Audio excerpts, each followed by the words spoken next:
Ini Habib, ceramahnya suaranya tegas, jelas, lantang, tapi kocluk.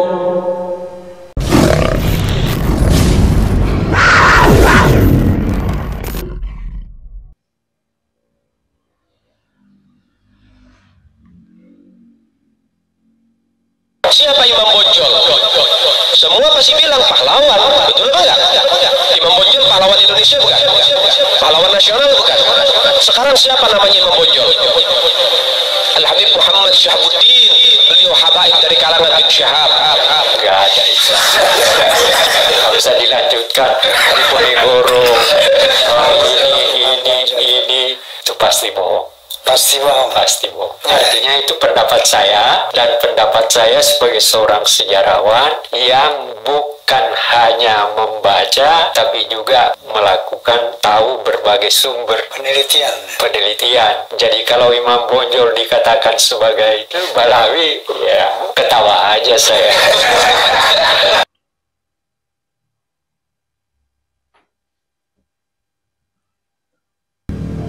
Memang video ini sudah lama ya, dan waktu itu cukup viral. Tapi di sini saya akan mengomentarinya, sebab ya saya bertugas atau berinisiatif ingin memberikan pencerahan kepada warga masyarakat yang sebagian dengan video-video yang seperti itu tuh ada yang percaya. Tadi itu Habib ceramahnya kan tegas, jelas, lantang, tapi kocluk. Jelas sekali bahwa Habib tadi mengatakan, siapa Imam Bonjol? Suaranya kencang, jelas. Dikatakannya bahwa pahlawan Imam Bonjol itu dari kalangan Habaib bin Syahab, katanya begitu. Nah ini si Mbah merasa khawatir, takutnya barangkali saja ini sih ada sebagian yang percaya benar kalau Imam Bonjol itu dari kalangan mereka Balawi ya. Dan hal-hal yang seperti itu memang kelompok Balawi ini sukanya mengklaim ini itu dikatakannya dari dia. Mungkin saja mereka itu bermaksud membodoh-bodohi kita, atau memang ngetes gitu ya, apa kita ini memang benar-benar bodoh begitu ya, tidak ngerti sejarah, sehingga kalau mereka mengatakan Imam Bonjol pahlawan nasional kita itu dari kalangan Pak Alawi bin Syahab tadi katanya bilangnya ya, ada yang percaya berarti mereka menang, berhasil membodoh-bodohi masyarakat kita, kan begitu. Jadi ya saya di sini bermaksud memberikan penjelasan bahwa tidak benar itu sesuai apa yang dikatakan Bapak Profesor yang ada di podcastnya Bang Haji Romai Rama tadi, karena beliau memang ahli sejarah gitu. Dan trik-trik Pak Alawi yang ingin membodoh-bodohi itu memang tujuannya ingin tahu apakah benar-benar masyarakat kita ini benar-benar bodoh, tidak mengerti.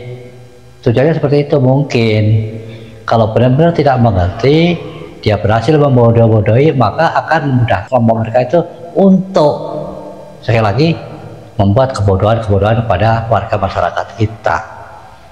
Kalau sudah berhasil dibodoh-bodohi, orang-orang pribumi nanti akan tunduk patuh nurut pada mereka. Jadi mungkin saja mereka gambling. Kalau berhasil ya alhamdulillah, kalau nggak berhasil paling cukup diprotes, kan seperti itu maksudnya. Namun hal-hal yang seperti itu tidak cuma Imam Bonjol saja yang katanya itu dari kalangan Pak Alawi. Yang sungguh nyeleneh itu adalah Pangeran Diponegoro. Semua pasti kalau warga masyarakat Indonesia, orang Jawa pasti tahu Pangeran Diponegoro itu putra dari Hamengkubuwono Raja Jogja. Raja Jogja tentunya keturunan dari Panembahan Senopati. Kalau Pangeran Diponegoro dikatakan dari Pahlawi, yaitu benar-benar ingin membodohi kita. Ngetes apa ngetes? Ngetes apa membodohi? Tujuan mereka harus kita curigai.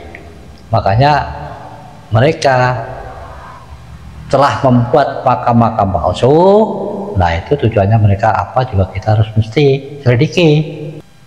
Jadi meskipun mereka itu katanya cucu Nabi begitu ya, orang alim, tapi kalau kerjanya membodoh-bodohi, ya mengklaim ini itu punya mereka, ya membelokkan sejarah bangsa, ya jangan malu pada mereka, jangan tunduk patuh. Apalagi kalau saat sekarang ini sudah ketahuan kalau mereka bukan cucu Nabi, alias nasabnya selama ini palsu yang didengungkan itu, yaitu berkat dari Kyai Imaduddin. Makanya saya katakan Pahlawi kocluk, ya punya tujuan tertentu, soalnya ngomongnya jelas, lantang, ya tidak ragu-ragu di setiap ceramah-ceramah seperti itu mereka. Bahkan bukan itu saja, kemarin tuh ada pemberitaan yang viral, Pangeran Sumodiningrat juga dipahlawikan. Makamnya dibuat ada kembarannya, yang satu di Semarang itu tiruannya, sedangkan aslinya karena di Jogja kan begitu. Mungkin saja kalau Pangeran Sumodiningrat itu orang masih belum kenal begitu ya. Meskipun banyak yang tahu juga kalau Pangeran Sumodiningrat itu adalah seorang pahlawan, panglima perang dari kerajaan Mataram gitu ya. Tapi kalau kebanyakan orang kan nggak ngerti. Kalau Pangeran Diponegoro dikatakan Pahlawi, ya kebangetan. Ini benar-benar kocluk Pahlawi seperti itu. Tapi saya lihat selama ini juga ada hiruk pikuk, telah banyak yang mereka buat untuk membelokkan sejarah ini, termasuk membuat makam-makam palsu. Anehnya pemerintah juga tidak ada tindakan, ya kenapa dibiarkan? Saya tidak paham. Tentunya hal ini sebenarnya harusnya menjadi bahasan daripada para aparat yang berwenang. Kenapa mereka melakukan hal-hal itu? Kalau selama ini kita meyakini mereka itu cucu Nabi, setelah ketahuan palsu, perbuatannya apalagi begitu, apalagi penyimpangan terhadap sejarah bangsa, ini kan harusnya tidak bisa ditoleransi, ya. Mestinya aparat penegak hukum negara kita berbuat sesuatu. Itu harapan dari saya khususnya.